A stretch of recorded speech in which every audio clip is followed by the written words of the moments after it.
अगर हम भी उनकी राजनीति करेंगे तो हम में और उनमें अंतर क्या है? हम लोग अंतर पैदा करेंगे, हम लोग घर को उत्पन्न करने आए हैं। इसीलिए आज इस राज्य में हमें एक स्थान मिला, इस राज्य के लोगों के बीच हम लोगों को एक सम्मान मिला।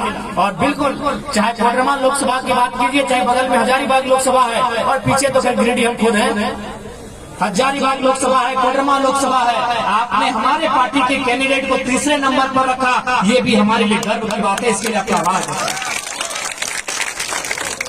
जबकि इसी लोकसभा से एक कदावर नेता चुनाव लड़े थे, उनसे ज्यादा हमारे नेता का वोट आया, ये हमारे लिए गर्व का बात है। मैं निश्चय आएंगे, हमें उस बात की कोई निराशा नहीं है, क्योंकि है युवा अवस्था में थोड़ा सा कुछ घंटों के लिए निराशा आई थी जब हम लोग चुनाव हार के वहां से मतदान केंद्र से बाहर आए, तो थोड़ी देर के लिए निराशा आई। थोड़ी देर के लिए हम लोग कुछ आंखों में आंसू भी थे कि यार सांसद बनने का सपना टूटा, वो बड़ा बात नहीं है। लाखों लोगों का सपना टूटा, उसके लिए दुखी थे और थोड़ा सा आंसू भी आए थे, क्योंकि हम लोग भी बड़े परिपक्व लोग हैं नहीं,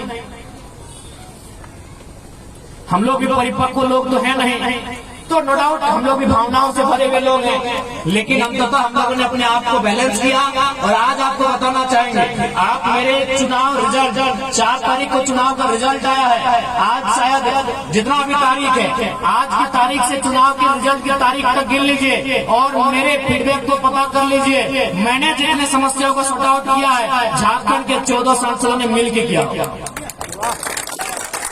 मिलकर किया क्यों? क्योंकि उनका आधा दिन दिल्ली में बीत रहा है, उनका आधा दिन दिल्ली में, आधा दिन गुलदस्ता लेते हुए, आधा दिन वीआईपी लोगों से मिलते हुए, आधा दिन ठेकेदारों से मिलते हुए, आधा दिन टूर में बीत रहा है। इसलिए बीते चुनाव हारने के बाद जितनी समस्याओं को हमने सॉर्ट आउट किया है, जो हमारी हैसियत है, छोटी रहे थोड़ा मीडियम साइज की समस्या रहे, जिन समस्या का हम लोगों ने समाधान किया, ये जो बाकी सांसद ने मिलकर नहीं किया, हाँ वो हमसे अच्छा करेंगे क्योंकि पावर में, वो संवैधानिक पावर में। हम ये नहीं कह रहे हम उनसे अच्छा कर पाएंगे, लेकिन अभी 1 महीना का रिपोर्ट कार्ड बता रहे हैं, आप उन्हें एक भी दिखा दीजिए। आज हम लोग एक दिन में 3 जगह मजदूर बैठे थे धरने पर, 3 जगह हम लोग मुआवजा दिलाए। बगोदर में मलेशिया से डेड बॉडी आई, डेड बॉडी 20 दिन बाद आई और मुआवजा 5 दिन में पहुंचा। वहाँ के जनप्रतिनिधि हार मान चुके थे, यहाँ तक कि पदाधिकारी आईएएस पदाधिकारी बोल रहे थे कि यार इतने भी मान लो विदेश की कंपनी है। हमने कहा एक बार हम लोग को प्रयास करने लगे। आईएएस पदाधिकारी ने हार मान लिया था कि कंपनी विदेश में मलेशिया में है, अब कैसे लड़िएगा, कैसे मुआवजा लीजिएगा? जो दे रहा है ले लीजिए। 6 लाख दे रहा था, पहले तो 3 लाख फिर 6 लाख। हमने कहा नहीं, कम से कम राउंड में दीजिए। तो फिर बात करते करते हम लोग 5 दिन के भीतर उसको 12 लाख का मुआवजा और डेड बॉडी बात।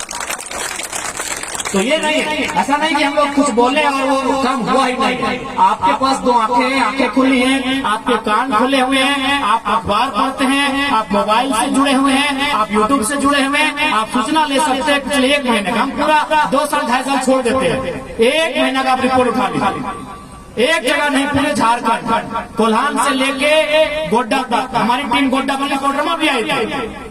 प्रेम जी, रविदा, महेंद्र जी, कोडरमा भी हमारी टीम आई थी। रेलवे में एक घटना घटा था, ऊपर से एक मजदूर नीचे गिर गया था, कोई सामने नहीं था। हमारी टीम वहाँ खड़ा होती है, जो हमारी हैसियत है, हम लोगों ने उस परिवार को मुआवजा दिलाने का काम किया। यह कोडरमा की घटना, तो मजदूर बागमारा का था, हमारे धनबाद जिले के बागमारा का था। ये 1 महीना का रिपोर्ट कार्ड है। ये हम लोग इसलिए बता रहे हैं कि हम लोग बिना संवैधानिक पद में रहते तहलका कर सकते हैं।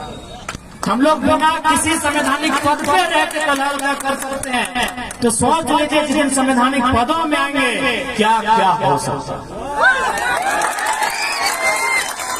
सोच लीजिए कि हम लोग संवैधानिक पदों में आते हैं तो क्या क्या हो सकता है, बस इतना सोचिए। विश्वास कीजिए, आपकी शिकायतों को लंबा नहीं खींचा जाएगा। एक टेलीफोन से आपकी समस्या का निदान होगा जिस दिन हम लोग संवैधानिक पदों पे आएंगे। क्योंकि हमने स्पष्ट कहा है कि जब भी कोई पावर में आता है उसका एक रिएक्शन होता है। जब भी कोई पावर में आता है चाहे जंगल का शेर हो, चाहे गजराज हाथी हो, अगर उसको पावर है तो नुकसान किसी को होता है। अगर शेर पावर में है तो छोटे छोटे जीव जंतुओं को खाता है, अगर हाथी पावर में होता है तो बड़ी बड़ी टहनियों को तोड़ता है। ये नियम है, कोई भी पावर में आए। अगर हम लोग भी पावर में आएंगे तो नुकसान होगा। आप अगर सोच रहे हैं कि नुकसान नहीं होगा तो गलत सोच रहे हैं। हम लोग भी पावर में आएंगे तो नुकसान होगा, लेकिन नुकसान उनका होगा चाचा भतीजा। नुकसान होगा भ्रष्ट IAS IPS, नुकसान होगा डीसी छवि रंजन जैसे पदाधिकारियों का, नुकसान होगा इंजीनियर वीरेंद्र कुमार जैसे लोगों का, जिनका बेटा तीसरे दिन में 35,000 का टी शर्ट बदलता था, उसको बनियान में घुमाएंगे। हम लोग भी पावर में आएंगे तो नुकसान होगा। बिल्कुल दुनिया की रीत है, जो भी पावर में आता है नुकसान होता है, लेकिन हम लोग पावर में आएंगे तो नुकसान होगा जो करप्शन के साथ मिले हुए हैं, जो करप्शन के साथ जुड़े हुए हैं। नुकसान उनका होगा जो बालू की गाड़ी से चंदा लेते हैं। और ये हवाई बात नहीं, हम एक दिन की घटना बता रहे हैं। हमारे धनबाद के जिला अध्यक्ष हमारा इंतजार कर रहे थे बरवड्डा में, हम गोविंदपुर में थे, हम गोविंदपुर में आए, बरवड्डा में उन्होंने रिसीव किया, वो जान बूझ के गाड़ी बढ़ाई नहीं रहा। तब बोले क्या बात है, गाड़ी खाने नहीं बढ़ा है? बोला आपको देख के पुलिस लोग मुंह घुरा लिया है, यहाँ पे लोग चंदा ले रहा है। बोला और 5 मिनट रुकिए ना, ये लोग यहाँ से निकल गए। अगर राजगंज से तुपचाची तक अगर कहीं हम लोग खड़ा हो जाते हैं, वहाँ प्रशासन के लोग चंदा लेना बंद कर देते हैं। ये माहौल बदले बिना किसी संवैधानिक पद के। अगर संवैधानिक पद में अगर रास्ता से गुजरेंगे ना तो खाली अनुमान कर लीजिएगा हो कैसे। महेंद्र कैसे हैं भगवान?